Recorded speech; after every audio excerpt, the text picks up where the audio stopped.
So technology can be used for the gospel, which is fantastic, but the control, and the lack of privacy is already there. It's not one day going to, be there where there's no privacy at all. It really is already here.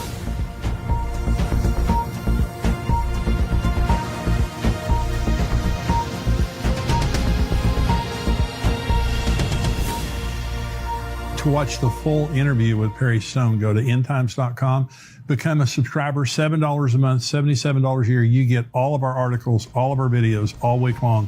Plus, you'll get this entire interview. Welcome to the Tipping Point Show. I'm Jimmy Evans. I'm so glad that you've joined me today. Now, I have been teaching from my book, Look Up, and I'm going to resume that teaching next week. But I have a very special guest with me today.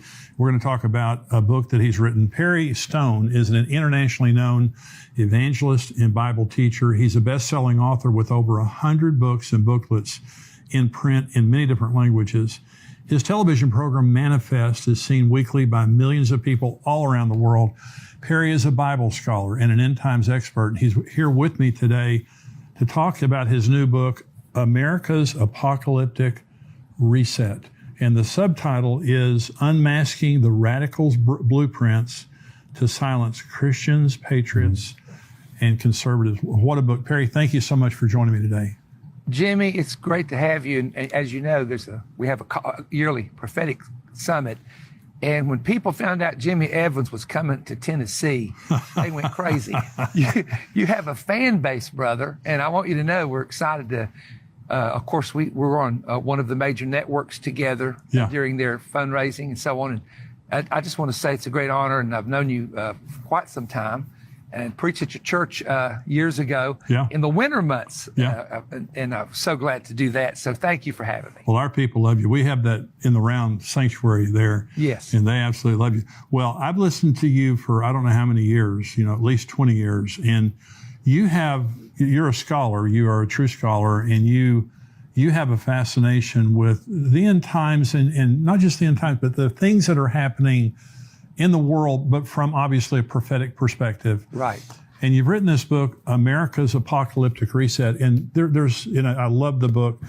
And I want to talk about this because, Perry, there's so much anxiety today, even among Christians, even those of us who love Jesus. You see the things that are happening in the world today. Now we have these riots that took place in Chicago and Los Angeles and, the teachers getting fired for saying good morning, girls, and all that kind of stuff. Yeah. And, the transsexual things. And so there has been in the last probably 5 years, maybe 10 years, but really just in the last few years. And now we see AI this year. We have AI introduced, which is causing a major disruption. And so tell me why you wrote the book. What's on your mind as it relates to America's Apocalyptic Reset? It's really interesting because I have been in ministry now for going on 47 years. Wow. And I'm not an old man yet, but I'm mature. I'm going to claim that too. There you go. We're mature. We're just maturing. I will say this, that a man just a moment ago was walking our property. He's not related to me, but his last name is Stone. He's related to Jensen Franklin. And he said, Perry, you've been preaching this for 40 years. I've known you that long. He said, it's really happening. Perry. Yeah. It's really happening. I want the people that watch you and I together to realize this. You've been sounding the trumpet. I have as well for many years. Yeah. There comes a time when everything that we've talked about, whether it be the positive things of the last day outpouring, the positive of the gospel going around the world, the positive of God's power being released in the earth, and the knowledge of prophecy filling the earth, those are the positive things. But these negative things that we talk about, keying in especially on that Revelation chapter 13, which is a global religion under a false prophet, a global kingdom with 10 major nations and their leaders under we call it a beast system. The Bible identifies it with the imagery of a beast, which in Greek in the Revelation means wild beast. It's a specific word for a dangerous wild animal. And we know that your people and my people both know the prophetic symbolism connected with that in Daniel and Revelation. There comes a time that it has to begin happening. And when Jesus would tell his followers, you believe in God, believe also in me. Do not be afraid.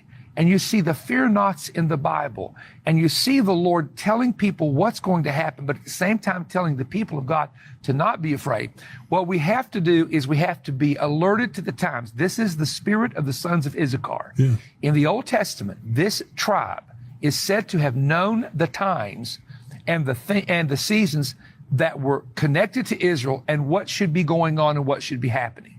Every believer needs to ask God to give them that same anointing that the sons of Issachar had, to be able to say, we do not want the seasons and the times to scare us, but to prepare us. That's right. And I've always said prophecy is never, for a believer, about being scared. It's only about being prepared. That's exactly right. Staying ready for the return of the Lord at any moment. Even preparing for like the natural disasters. We know they're coming. That's right. So what do? People who are prepared are less apt to be afraid when they see the events take place because they've already prepared for it. And I'm reminded about Noah, where it says that Noah, being warned of God, was moved by fear to prepare an ark for the saving of his house. And I said, no, God, it's a contradiction. You've told us not to be afraid. He said, no, he was moved by the fear of the Lord. Wow. And he knew what was coming. So the fear that moves us is our fear of the Lord, that the wrath of God is real. Right. The tribulation judgment is real. The judgments coming to the nations is real. So that is where we fear God, because we know that he is a just God, a God of righteousness and judgment, but yet we know he loves us. That's right. So therefore our fear is not to be afraid of what man can do. What did Jesus say? Do not be afraid of what man can do. Only be afraid of eternity, the person that can take you into hell. That's what you should fear, is going to hell and being lost. So I think that we have to understand we are now coming into those times. So let's be informed and let's be prepared. And that's the message that I would give to the body of Christ. And that's what I see in this book is no fear, but there are some things we need to be prepared for. And no question. Let's start. This says ancient Babel globalism now taking effect. So talk about that. Okay. When you go into Genesis chapter 11, you find that a man by the name of Nimrod built what was called the Tower of Babel. Later in that same area in the book of Daniel is Babylon. And it was where the Babylonian Empire was formed. Now, when you look at the tower, there were several things that remind us of today. First of all, we find out that they were trying to organize a global form of government. Right. One leader that controlled all those regions of that part. First real world global government came with the tower in Genesis chapter 11. So how's that parallel to us? Because of the formation of all we hear about now is globalism. Let's unite the nations. Now, number two, it says this, that they were all one language. So in this unification of things, they're trying to, if you've noticed, get one kind of currency that everybody can use. The dollar has been the pivotal currency for the nations, actually since probably since after World War II. Right. Now we're coming into something different, where China, who is the leader of the future kings of the East in the book of Revelation, has stepped in, and now that they are trying to get everyone to use their currency and do away with the American dollars. And it's just and this is probably where more people are concerned.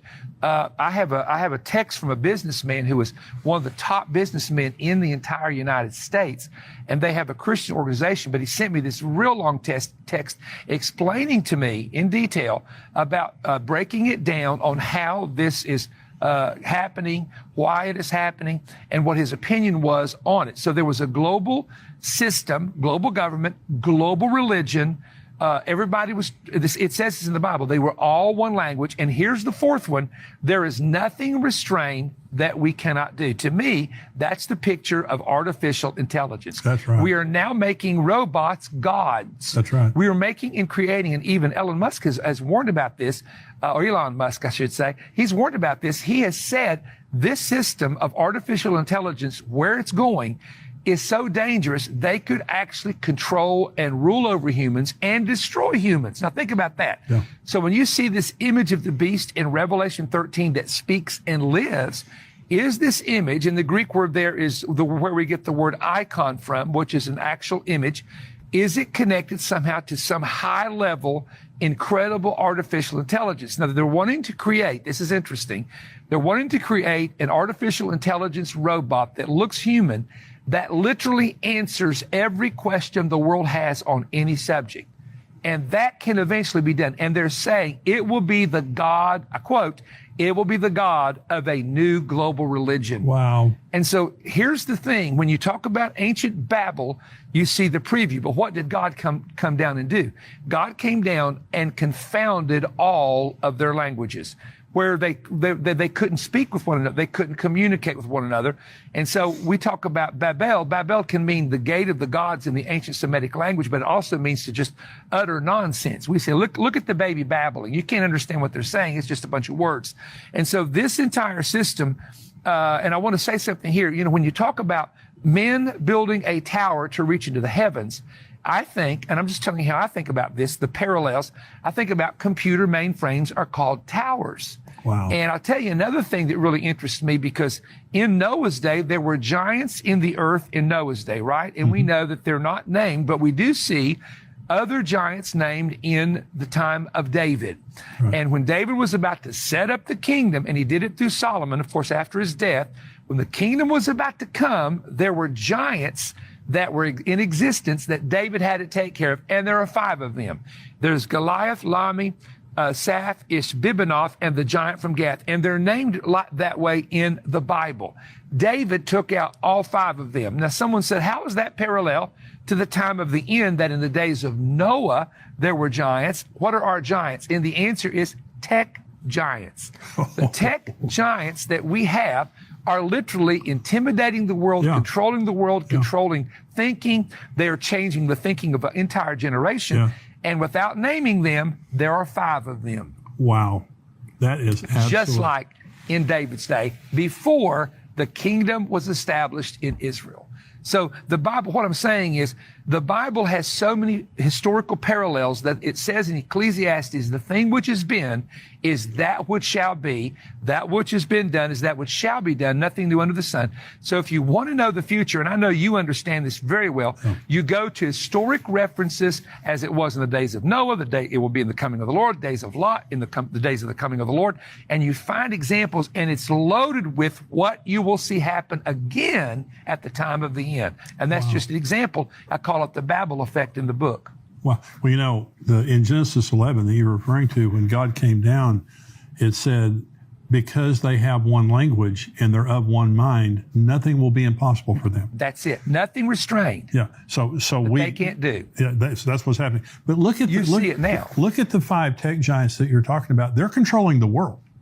Totally controlling the world. You can't even go on a computer to get information till you use one of them to find out where you're going. That's right. And you know, it's total control. It is control. In the United States of America, we have antitrust laws, but as it relates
Relates to those tech giants, they stand Right. apart from the laws.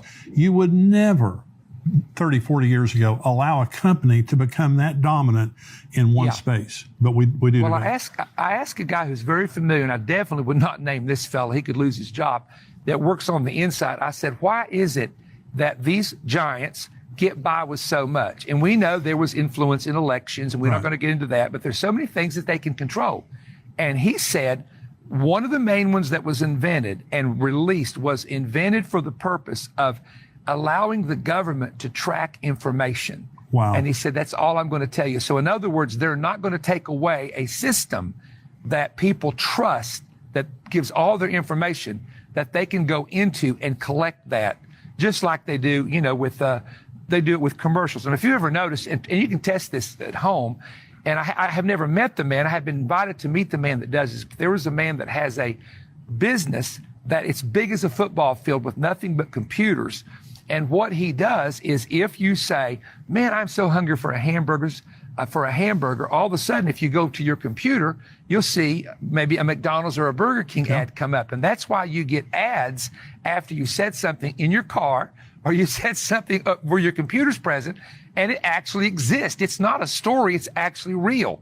And the guy was telling a friend of mine, if Mr. Stone wants me to work with him, if someone is just saying the word prophecy, we can get ads for Mr. Stone's books that will come up right when they look up anything that has an ad, whether it's a news channel or whatever. Mr. Stone's ad would come up. Of course, there's a price to pay.